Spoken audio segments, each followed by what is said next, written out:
วัสดีครับคุณผู้ชมครับสวัสดีค่ะขอต้อนรับคุณผู้ชมเข้าสู่รายการเรื่องเล่าเช้านี้นะคะเช้าวันพฤหัสบดีที่ 4 กรกฎาคม พุทธศักราช 2562 ค่ะเช้านี้เช่นเคยนะคะอยู่กับพี่ไก่ภาสิทธิ์และไบรท์พิชยทันค่ะฟ้าฝนตกทั้งวันทั้งคืนยังไม่เห็นแดดเลยนะคะโดยเฉพาะในโซนกรุงเทพ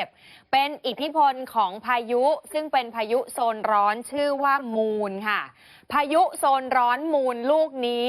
ไม่ได้ขึ้นฝั่งที่ประเทศไทยโดยตรงจะขึ้นฝั่งที่เวียดนามวันนี้แต่อิทธิพลของพายุลูกนี้ส่งผลให้ประเทศไทยทั้งเหนืออีสานตะวันออกรวมถึงภาคกลางและกรุงเทพมหานครจะมีฝนตกหนักถึงหนักมากค่ะในช่วงนี้นะคะตกหนักถึงหนักมากต้องเตรียมรับมือกับน้ำท่วมฉับพลันแล้วก็น้ำป่าไหลหลากเอาไว้ด้วยนี่คืออิทธิพลของโซนร้อนที่ชื่อว่ามูนค่ะจะเคลื่อนขึ้นฝั่งเวียดนามตอนบนในวันนี้นะคะรับมือกับฟ้าฝนแล้วก็ต้องดูแลสุขภาพกันด้วย